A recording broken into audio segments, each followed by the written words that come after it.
Il-Prim Ministru mexxej Laburista Roberta Bella ħabbar li l-Gvern bħalissa għaddej b'konsultazzjoni sabiex idaħħal emenda fil-liġi li tipproteġi lil mara, emenda li jekk ma tidħolx fis-seħħ tista' twassal għal imwiet ta' numru ta' nisa.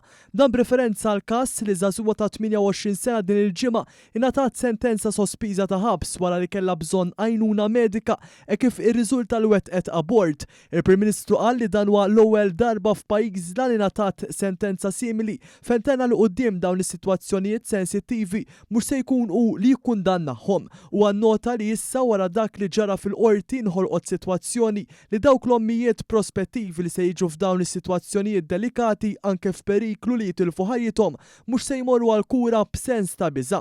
Il-Prim Ministru spjega li bħalissa liġi ta' Malta tagħti fakultà lit-tabib li meta jara sitwazzjonijiet fejn mara tkun għamlet abort fosthom li timporta u tieħu pillola, il-mediku jista' jagħżel li jirrapporta lil mara lill-awtoritajiet mingħajr kunsens tal-pazjenta, ħaġa li hemm il-ħsieb li tinbidel.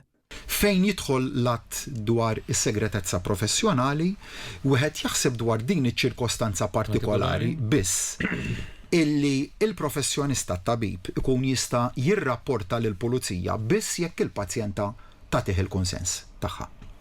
Qegħdin immorru f'dik il-linja ta' ħsieb naturalment għada fi stadju bikri u għad iridu nkomplu nikkonsultaw. Waqt l-intervista l-Prim Ministru għamilha ċara bl-iswed fuq l-abjad li l-liġi tal-abort f'Malta se tibqa' kif inhi u mhux se tintmess u spjega l-konsegwenzi koroħ li jista' jkun hemm jekk din l-emenda ma sseħħx.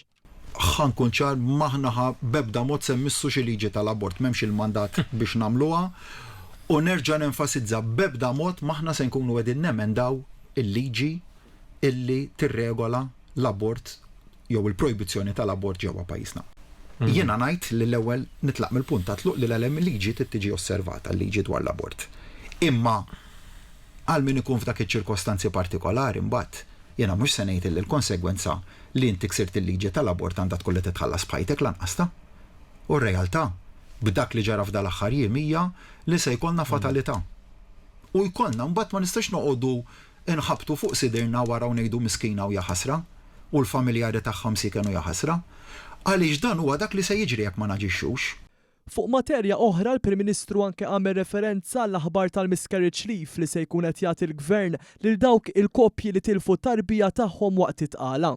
Se jkun leave ta' 7 ijiem illi mhux se jkun ikkalkulat fuq il-paga minima ma fuq il-paga medja se jħallsu kollu kemm hu l-Gvern. Jiġifieri għandek sitwazzjoni fejn kieku mill-kalkoli li għamilna meta tqis li għandek madwar 320 korriment reġistrat fis-sena, reġistrat u qed nikkalkulaw hemm 700 oħra li ma jiġux reġistrati fis-sena. Ġifieri qed titkellem hemmhekk fuq 1000 koppja li għaddu minn dan it-trawmi li ħanaħsbu fihom kollha.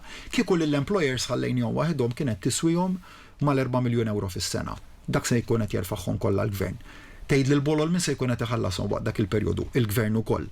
Min huwa part-time jikkwalifika iva wkoll jikkwalifika pro rata. Ħaddiema tal-Gvern biss le l-ħaddiema tal-Gvern u tal-privati. Dwar aktar ħidma li wettaq il-Gvern dil-ġimgħa l-Prim Ministru għamel referenza għal fatt li l-Gvern Malti se jkun qed jirrikonoxxi l-Istat Palestinjan f'Settembru li ġej, dan fil-waqt li reġa' wassal il-messaġġ tal-paċi. Għamel referenza wkoll għal żjara li għamel lil Lawwim Nila Ġus waqt it-taħriġ għall-isfida li jmiss f'Għawdex u anke żjara fiċ-ċentru ta' riabilitazzjoni Komunità Santa Marija li l-Aġenzija setqa għandha f'Ħal Farruġ fejn hemmhekk ingħaqad ukoll ma' residenti għal ikla organizzata minnhom stess flimkien mal-ħaddiema ta' din il-komunità.